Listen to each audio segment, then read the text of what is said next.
ನಮಸ್ತೆ ಎಲ್ಲರಿಗೂ. ಇವತ್ತು ಹೆಲ್ದಿಯಾಗಿ ಟೇಸ್ಟಿಯಾಗಿರೋ ವೆಜಿಟೇಬಲ್ ಸಾಂಬಾರನ್ನ ಎಲ್ಲರಿಗೂ ಚಿಕ್ಕವರಿಂದ ಹಿಡಿದು ದೊಡ್ಡವರವರೆಗೂ ಇಷ್ಟ ಆಗೋಗೆ ಹೇಗೆ ಮಾಡೋದು ಅಂತ ನೋಡೋಣ ಬನ್ನಿ. ಮೊದಲು ಒಂದು ಬೌಲಷ್ಟು ಬೇಳೆನ ಅದಕ್ಕೆ 2 ಟೊಮೆಟೊ ಹಣ್ಣು ಹಾಕಿ 4 ವಿಸಿಲ್ ಮಾಡಿಕೊಂಡು ಕುದಿಸ್ಕೊಂಡಿಟ್ಕೊಂಡಿದ್ದೀನಿ. ಇಲ್ಲಿ ಸ್ವಲ್ಪ ಆಲೂಗಡ್ಡೆ, ಒಂದು ಸ್ವಲ್ಪ ಕ್ಯಾರೆಟು ಮತ್ತು ಬೀಟ್ರೂಟು, ಆಮೇಲೆ ಸ್ವಲ್ಪ ಫ್ಲವರು ಮತ್ತು ಸ್ವಲ್ಪ ಪಾಲಕ್ ಸೊಪ್ಪು ಮತ್ತು ಬೀನ್ಸು ಎಲ್ಲನೂ ಹೆಚ್ಚಿಟ್ಕೊಂಡಿದ್ದೀನಿ.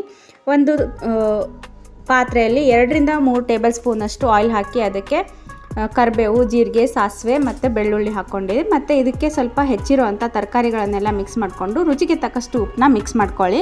ಇದಕ್ಕೆ 1 ಸ್ಪೂನಷ್ಟು ಅಚ್ಕಾರದ ಪುಡಿ, ಒಂದು ಸ್ವಲ್ಪ ಅರಿಶಿನ ಪುಡಿ ಮತ್ತು ಇದಕ್ಕೆ ಒಂದು ಸ್ವಲ್ಪ ಮನೆಯಲ್ಲೇ ರೆಡಿ ಮಾಡಿಟ್ಕೊಂಡಿರುವಂಥ ಸಾಂಬಾರು ಪೌಡ್ರು, ಅದನ್ನು 1 ಸ್ಪೂನಷ್ಟು ಇದಕ್ಕೆ ಸೇರಿಸ್ಕೊತಾ ಇದ್ದೀನಿ. ಸೇರಿಸ್ಕೊಂಡ್ಬಿಟ್ಟು ಇದಕ್ಕೆ ಒಂದು ಸ್ವಲ್ಪ ನೀರು ಹಾಕಿ ಒಂದು ಸ್ವಲ್ಪ ತರಕಾರಿ ಎಲ್ಲ ಬೇಯೋಕ್ಕೆ ಬಿಡಬೇಕು.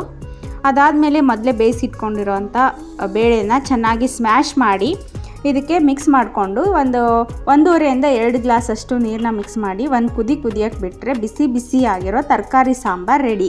ಇದನ್ನ ವೀಕಲ್ಲಿ ಒಂದು ಸತಿ ಮಾಡಿ ತಿನ್ನೋದ್ರಿಂದ ಎಲ್ಲರಿಗೂ ಇಷ್ಟನೂ ಆಗುತ್ತೆ, ಸ್ವಲ್ಪ ಡಿಫ್ರೆಂಟ್ ಟೇಸ್ಟು ಇರುತ್ತೆ. ಈ ವಿಡಿಯೋ ನಿಮಗೆ ಇಷ್ಟ ಆಗಿದ್ದರೆ ಲೈಕ್ ಮಾಡಿ.